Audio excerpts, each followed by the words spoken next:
Bonjour, je m'appelle Sophie. Aujourd'hui, je vais vous lire l'histoire d'Aurélie, intitulée ainsi. Nous prenons ta maison au bord du lac pour l'été, a annoncé ma sœur dans la discussion de groupe familial. Tout le monde a approuvé d'un pouce levé. J'ai attendu qu'il fasse 6 heures de route, puis j'ai activé le nouveau système de sécurité. La caméra a capturé leur visage quand. Eh bien, allons-y. Mon nom est Aurélie. J'ai 35 ans et je travaille comme data scientist dans une grande banque. Mon travail paie très bien et au fil des ans, j'ai réussi à m'acheter un bel appartement avec un prêt immobilier et une maison au bord du lac où j'adore passer du temps pendant l'été. J'y vais aussi les week-ends en hiver et en automne quand j'ai besoin de m'éloigner de tout. La maison du lac est dans la même région où je travaille et vis, tandis que ma famille vit dans la région voisine.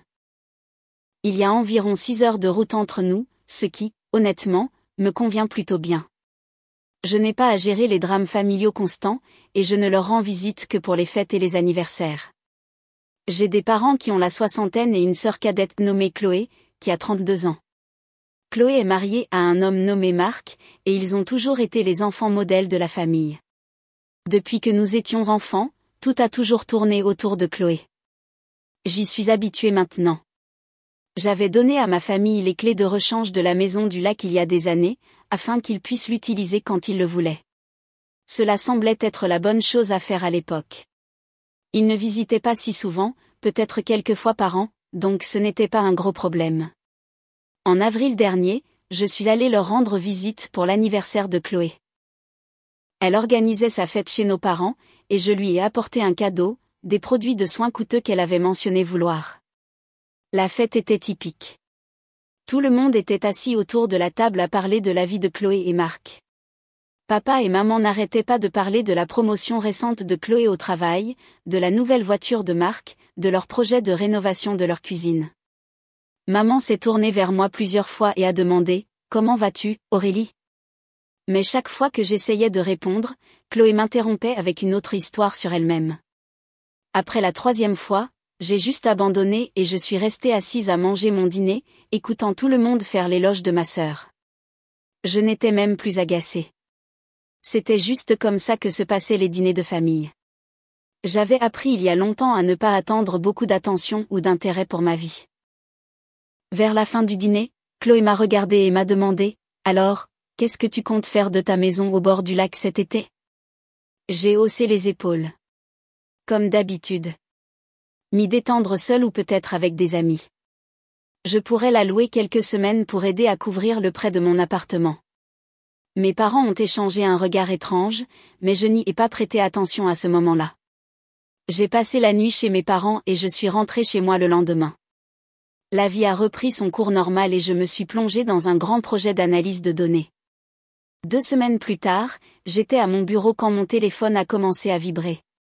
Des messages arrivaient dans notre discussion de groupe familial, celle qui comprenait moi, mes parents, Chloé et Marc, ainsi que diverses tantes, oncles et cousins. Chloé avait posté « Nous avons tout réfléchi et nous prenons la maison au bord du lac d'Aurélie pour tout l'été. Nous y serons tous les jours. Ça va être génial. » J'ai regardé mon téléphone avec incrédulité. Les réponses ont commencé à affluer immédiatement. Tout le monde mettait des émojis de pouces levés et des réponses enthousiastes. Ma tante Lucie, oh, merveilleux. J'adorerais y passer mes vacances aussi. Mon cousin Lucas, comptez sur nous pour quelques week-ends. Ma cousine Camille viendra certainement y passer nos vacances. Personne ne m'avait demandé. Pas une seule personne n'avait pensé à vérifier si cela me convenait. Ils supposaient juste que ma propriété était la leur à utiliser quand ils le voulaient. J'ai tapé une réponse, en fait, vous auriez dû me demander d'abord. Je prévois de passer mes vacances en juin là-bas seule. Je veux faire une pause de tout le monde et je n'ai pas besoin de voisins, même si c'est de la famille. Le contre-coup a été immédiat. Chloé, ne sois pas si égoïste. Marc, allez, Aurélie, ce n'est qu'une maison. Tante Lucie, cette maison nous appartient à tous. Oncle Pierre, tu ne devrais pas dire des choses comme ça à propos de ta famille. J'ai essayé d'expliquer que c'était ma maison, que je payais le prêt, que j'avais le droit de décider qui y séjournait, mais personne n'écoutait. Les messages continuaient d'arriver, tout le monde me disant que j'étais déraisonnable et égoïste. Puis ma mère a posté, tout le monde ignore le message d'Aurélie. Elle finira par céder et faire ce que nous voulons. Plus de likes et d'émojis qui rient. J'étais assise à lire ces messages, sentant ma tension artérielle monter. Ma famille m'avait toujours tenue pour acquise, mais là, c'était un autre niveau. Au fil des ans, j'avais acheté à mes parents un nouveau micro-ondes quand le leur était tombé en panne, puis une nouvelle machine à laver, puis un lave-vaisselle. J'avais aidé Chloé à payer son assurance voiture plusieurs fois. J'avais aidé mes tantes et oncles avec leurs factures médicales et dentaires. Et c'est comme ça qu'ils me traitaient. Comme si ma propriété était la leur à réclamer quand ils en avaient envie. J'ai pris une décision à ce moment-là. Ils voulaient jouer. Bien.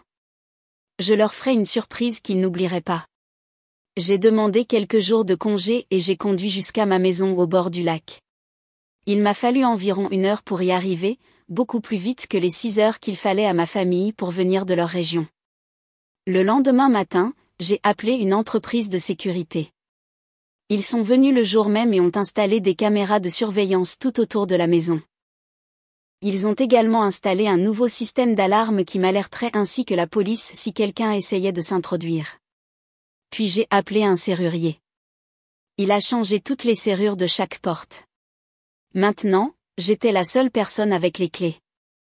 Je me suis tenue sur ma véranda, regardant ma belle maison au bord du lac, me sentant satisfaite. Ils avaient supposé que je me plierais à leurs désirs. Ils étaient sur le point d'apprendre le contraire. Je suis rentrée chez moi et j'ai repris le travail. Au cours des semaines suivantes, j'ai vérifié régulièrement les caméras de sécurité. Personne n'était venu à la maison. Ma famille supposait probablement qu'ils pouvaient simplement se présenter quand ils voulaient en été. Puis, fin mai, Chloé a de nouveau posté dans la discussion familiale, « Demain, nous nous rendons tous à la maison au bord du lac d'Aurélie. » Qui a confirmé sa venue? Mes parents ont commenté, « Nous serons là. » Tante Lucie ne manquerait ça pour rien au monde. Oncle Pierre et tante Carole, nous sommes partants. Plusieurs cousins ont confirmé. J'ai lu les messages et j'ai souri. Demain allait être intéressant. Je me suis assise à ma table de cuisine le lendemain matin, mon ordinateur portable ouvert, regardant les flux en direct de mes caméras de sécurité.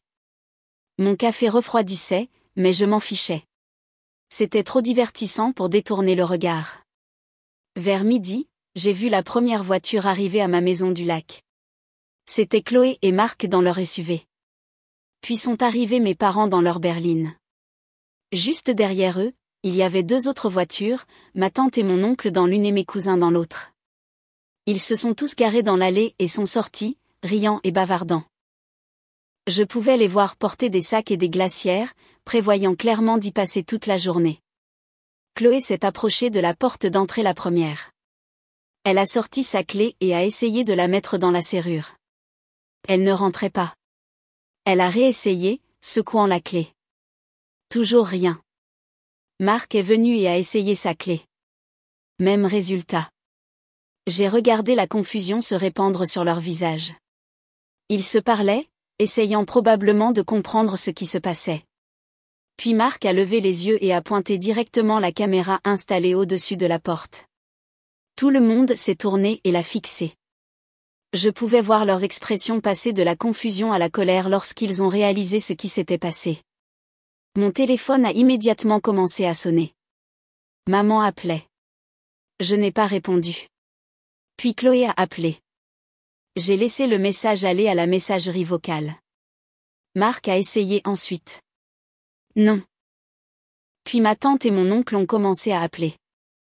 Je les ai tous ignorés. Les messages ont commencé à inonder la discussion de groupe familial. Chloé, Aurélie a perdu la tête. Elle a changé les serrures. Marc, c'est ridicule. Nous avons fait 6 heures de route pour ça. Maman, comment as-tu pu faire ça à ta propre famille?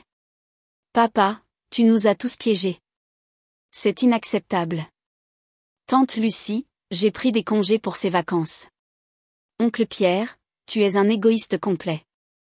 Marc a posté à nouveau, je vais défoncer cette porte.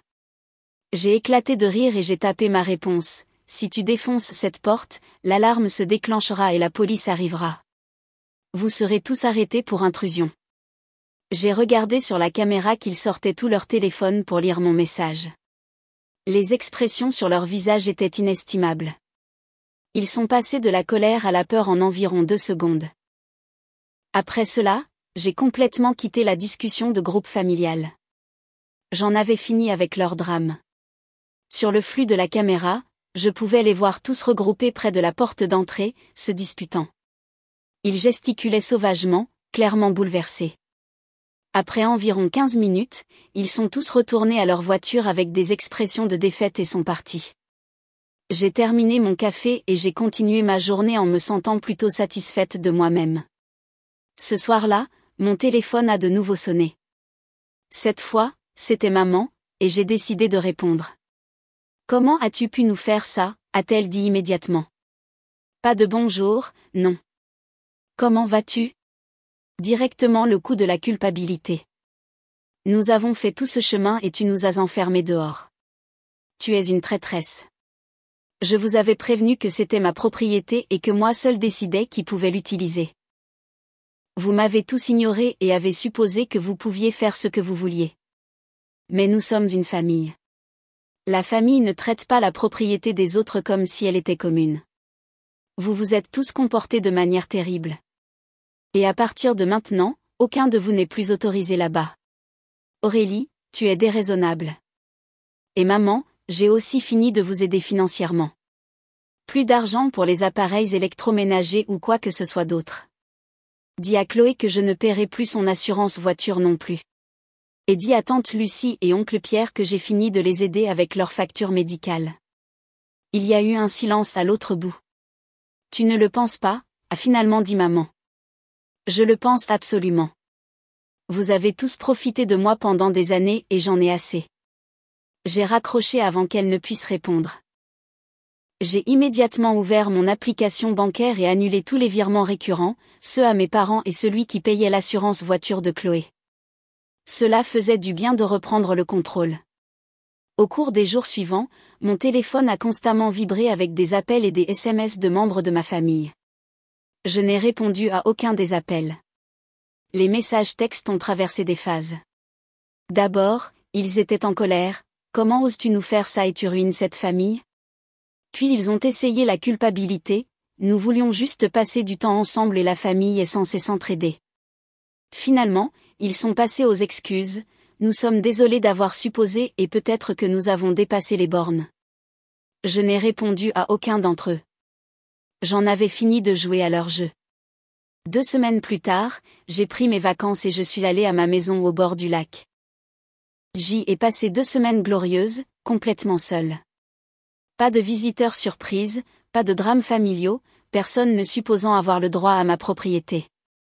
Je nageais dans le lac tous les matins. Je lisais des livres sur la véranda. Je cuisinais des repas juste pour moi. J'allais faire de la randonnée sur les sentiers voisins. Ce furent les vacances les plus paisibles que j'ai eues depuis des années. Chaque jour, je vérifiais les caméras de sécurité juste pour m'assurer que personne n'essayait de se présenter sans invitation. Mais le flux est resté vide. Ma famille avait enfin compris le message. Pendant ces 2 semaines, j'ai beaucoup réfléchi à la façon dont ma famille m'avait toujours traité. J'avais passé tant d'années à essayer d'être utile, à essayer d'être la bonne fille et sœur. Je leur avais donné de l'argent chaque fois qu'ils le demandaient. Je les avais laissés utiliser ma propriété. J'avais écouté des conversations interminables sur la vie de Chloé pendant que la mienne était ignorée. Et qu'est-ce que cela m'avait apporté ? Ils m'avaient complètement tenue pour acquise. Ils avaient supposé que j'accepterais toujours ce qu'ils voulaient, que je n'avais pas le droit de leur dire non. Eh bien, ces jours-là étaient révolus. Quand je suis rentrée chez moi après mes vacances, je me suis sentie différente, plus légère en quelque sorte, comme si j'avais porté ce poids pendant des années et l'avais finalement déposé. Je me suis replongée dans le travail avec une énergie renouvelée. Mon patron a même commenté à quel point j'étais concentrée et productive ces derniers temps. On m'a assigné à diriger un projet majeur qui aurait fière allure sur mon CV. Ma vie personnelle s'est également améliorée. J'ai commencé à passer plus de temps avec de vrais amis, des gens qui respectaient mes limites et ne me traitaient pas comme un distributeur de billets ou un paillasson. 2 mois après l'incident de la maison au bord du lac, j'ai reçu un SMS de ma mère. C'était la première fois qu'elle me contactait depuis notre appel téléphonique. C'est mon anniversaire la semaine prochaine. Nous aimerions vraiment te voir. Nous voulons parler. J'y ai réfléchi quelques jours. Une partie de moi voulait juste l'ignorer et continuer le silence radio, mais une autre partie de moi était curieuse de savoir ce qu'il voulait dire. Finalement, j'ai répondu, je viendrai pour le week-end. J'ai acheté à ma mère un cadeau peu coûteux, rien à voir avec les généreux présents que je lui donnais auparavant. Juste un simple cadre photo d'un grand magasin. Alors que je me rendais chez mes parents ce week-end-là, je me sentais nerveuse, mais aussi étrangement calme. Je n'allais pas les laisser me culpabiliser. J'allais maintenir mes limites quoi qu'ils disent. Quand je suis arrivée chez mes parents ce samedi-là, j'ai vu plusieurs voitures familières dans l'allée. Chloé et Marc étaient là avec quelques-unes de mes tantes et oncles. Génial. Ce serait plus qu'un simple dîner d'anniversaire. J'ai pris le cadeau pour maman et j'ai marché jusqu'à la porte d'entrée. Avant même que je ne puisse frapper, elle s'est ouverte. Maman se tenait là, l'air nerveuse. Aurélie, je suis si contente que tu sois venue. Salut, maman. Joyeux anniversaire. Je suis entrée dans le salon et tout le monde s'est tourné pour me regarder. L'atmosphère était gênante et tendue. Chloé était assise sur le canapé à côté de Marc et elle avait l'air mal à l'aise. Papa était dans son fauteuil inclinable et mes tantes et oncles étaient dispersés dans la pièce. Personne ne semblait savoir quoi dire. Finalement, papa s'est éclairci la gorge. Aurélie, nous sommes tous très contents que tu sois là. Nous voulions te parler. D'accord, j'écoute. Chloé s'est levée. Nous voulons nous excuser, nous tous. Nous réalisons que nous nous sommes trompés sur la situation de la maison au bord du lac. Nous n'aurions pas dû supposer que nous pouvions simplement prendre possession de ta propriété, a ajouté Marc. Tante Lucie a hoché la tête. Nous étions prétentieux et irrespectueux. J'ai regardé autour de la pièce, tous leurs visages. Ils semblaient sincèrement désolés, pas seulement désolés d'avoir été pris. Nous savons que nous avons fait une erreur, a dit maman. Nous en avons parlé pendant des semaines et nous sommes tous d'accord pour dire que nous t'avons traité terriblement. Vous avez raison, ai-je dit. Oncle Pierre a pris la parole. Le fait, Aurélie, que nous réalisons maintenant que la maison au bord du lac n'est même pas le problème principal. Enfin, si, mais ce n'est pas. Qu'est-ce que tu veux dire? Ce qui nous a le plus blessés, a dit papa, c'est que tu as arrêté de nous parler. Tu as coupé toute communication. Cela nous a fait réaliser à quel point nous t'avions tenue pour acquise. Maman s'est approchée de moi. Nous sommes désolés, ma chérie. Nous sommes désolés de toujours tout faire tourner autour de Chloé. Nous sommes désolés d'avoir supposé que ta maison était la nôtre. Nous sommes désolés de nous attendre à ce que tu nous aides financièrement sans jamais dire merci ou apprécier ce que tu as fait pour nous. Je lui ai tendu le cadre photo emballé. Voici ton cadeau d'anniversaire. Elle l'a pris et l'a mis de côté sans l'ouvrir. Aurélie, peux-tu nous pardonner? Nous voulons arranger les choses. J'ai regardé autour de la pièce à nouveau. Ils semblaient tous sincères. Chloé avait les larmes aux yeux. Même Marc avait l'air vraiment contrit. J'ai besoin d'y réfléchir, ai-je dit. Je ne suis pas prête à revenir à la situation d'avant. Nous comprenons, a dit Chloé. Nous ne te demandons pas d'oublier tout. Nous voulons juste une chance de reconstruire. Je suis prête à communiquer avec vous tous à nouveau. Mais les choses vont être différentes. Je ne serai plus le distributeur de billets de la famille. Je ne vous laisserai plus utiliser ma propriété quand vous en aurez envie. Et j'ai besoin que vous respectiez réellement mes limites. Tout le monde a hoché la tête. Nous pouvons faire ça, a dit papa. Nous voulons faire ça. Et pour l'instant, la maison au bord du lac est toujours interdite à tout le monde. Peut-être qu'un jour cela changera, mais pas encore. C'est juste, a dit maman. Le reste de la fête d'anniversaire était toujours gênant, mais c'était mieux que quand j'étais arrivée. Nous avons mangé du gâteau, et les gens ont essayé d'avoir une conversation normale. Chloé a posé des questions sur mon travail, et pour une fois, elle a réellement écouté quand j'ai répondu. Je suis rentrée chez moi ce soir-là, me sentant étrange. Une partie de moi était contente qu'ils se soient excusés et ait semblé comprendre ce qu'ils avaient fait de mal, mais une autre partie de moi était toujours blessée et prudente. Les gens ne changent pas du jour au lendemain, et je n'allais pas baisser ma garde complètement. Au cours des mois suivants, ma relation avec ma famille a lentement commencé à s'améliorer. Maman appelait une fois par semaine juste pour discuter. Chloé m'envoyait des SMS de temps en temps pour partager des mèmes amusants ou demander comment j'allais. Papa m'a envoyé un article sur la science des données qu'il pensait que je trouverais intéressant. Il faisait un effort et je pouvais le voir, mais je maintenais mes limites fermement. Quand maman a mentionné que leur réfrigérateur avait des problèmes, je n'ai pas immédiatement proposé de leur en acheter un nouveau. Quand Chloé s'est plainte de l'augmentation de son assurance voiture, je n'ai pas proposé de la payer. Et vous savez quoi?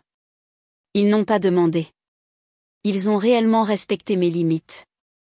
J'allais toujours régulièrement à ma maison au bord du lac et je n'invitais toujours aucun membre de ma famille. La caméra de sécurité est restée en place et j'étais la seule à avoir les clés. C'était mon espace, mon sanctuaire, et je n'étais pas encore prête à le partager à nouveau. Au travail, les choses continuaient d'aller bien. Le projet majeur que je dirigeais a été un énorme succès, et mon patron a laissé entendre une éventuelle promotion l'année prochaine. Ma vie était équilibrée et paisible d'une manière qu'elle n'avait pas été depuis des années.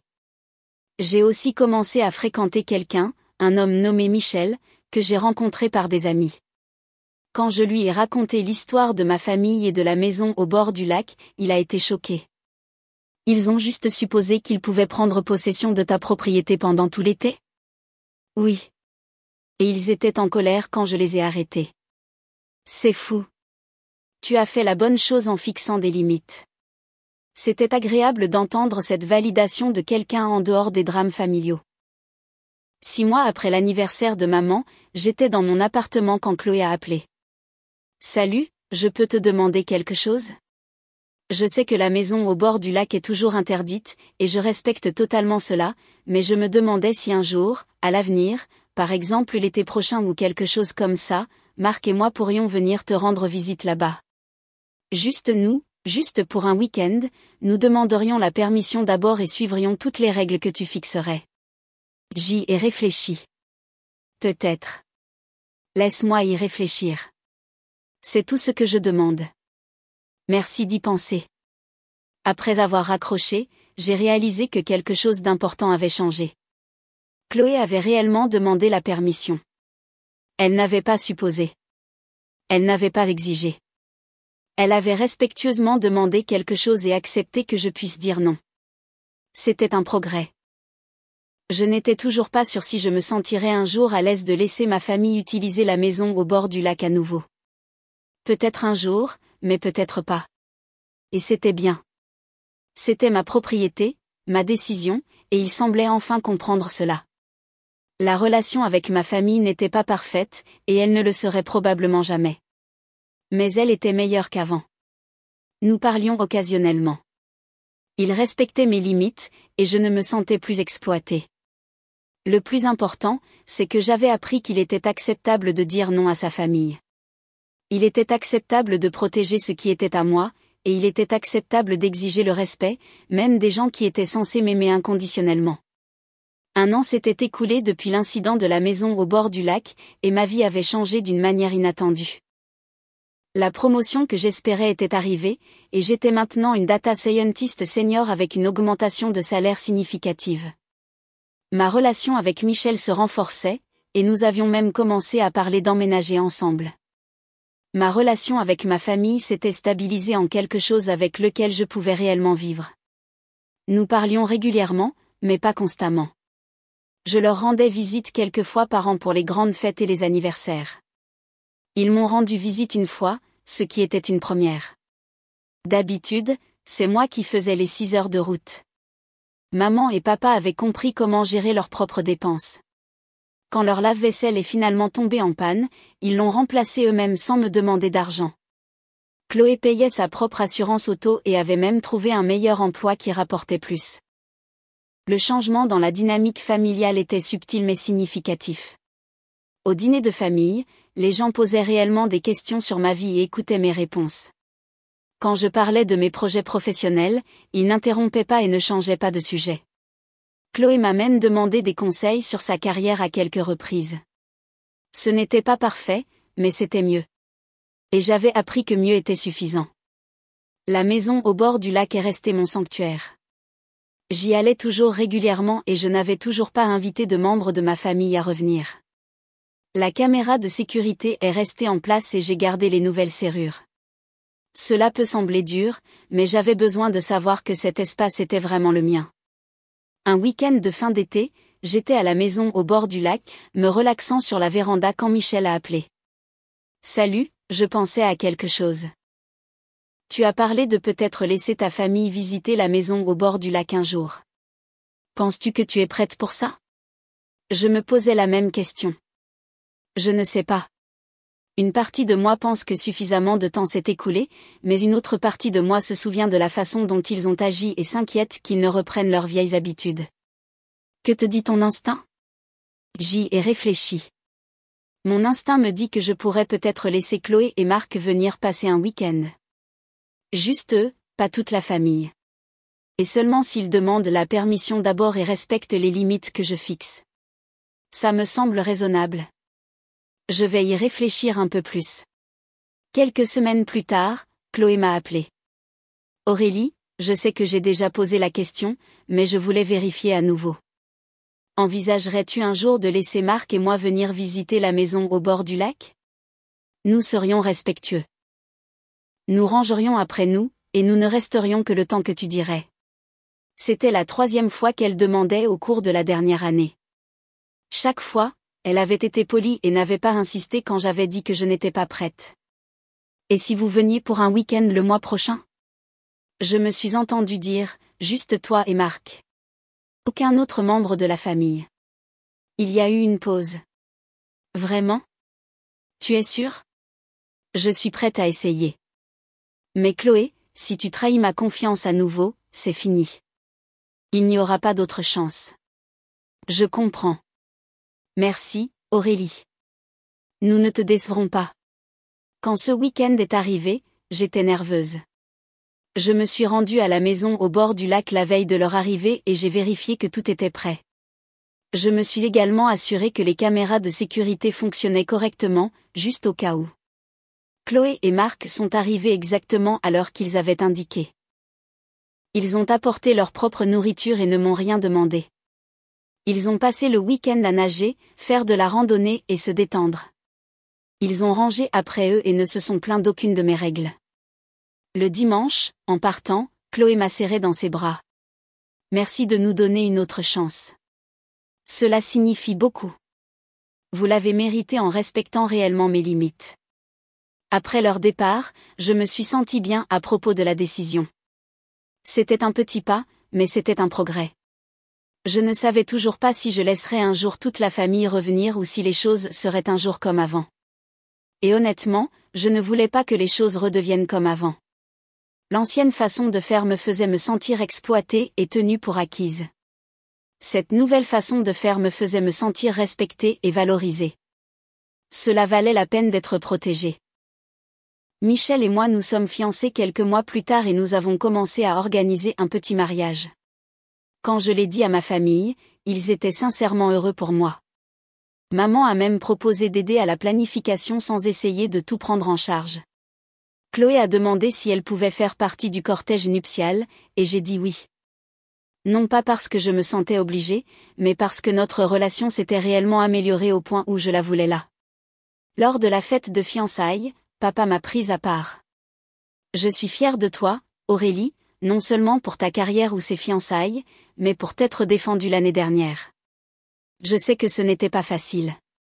C'était l'une des choses les plus difficiles que j'ai jamais faites, mais c'était la bonne chose. Nous avions besoin d'apprendre cette leçon, et tu as été assez courageuse pour nous l'enseigner. Cette conversation a eu plus de sens pour moi que n'importe quelle excuse. Maintenant, Alors que je suis assise ici dans mon appartement à planifier mon mariage et mon avenir avec Michel, je pense à quel point ma vie est différente d'il y a un an. Je suis plus heureuse, plus confiante et plus sûre de qui je suis. J'ai toujours des limites avec ma famille et je les aurai probablement toujours. La maison au bord du lac reste principalement mon espace et je suis sélective quant à qui j'y invite. Je ne donne plus d'argent aux membres de ma famille et je ne les laisse plus profiter de ma générosité. Certaines personnes pourraient penser que je suis trop dure ou que je garde rancune, mais je connais la vérité. Je me protège et je protège la vie que j'ai bâtie. Je m'assure que les relations que j'ai sont basées sur le respect mutuel, et non sur une obligation unilatérale. Ma famille a montré qu'elle pouvait respecter ses limites. Ils ont prouvé au cours de cette dernière année qu'ils pouvaient avoir une relation saine avec moi sans en profiter. Mais je ne suis pas assez naïve pour penser que le risque a complètement disparu. C'est pourquoi je reste un peu sur mes gardes. C'est pourquoi j'ai toujours ces caméras de sécurité. C'est pourquoi je réfléchis encore attentivement avant de dire oui aux demandes. J'ai appris à la dure que la famille ne mérite pas automatiquement un accès illimité à votre vie, à votre propriété ou à vos ressources. L'amour et le respect doivent être réciproques.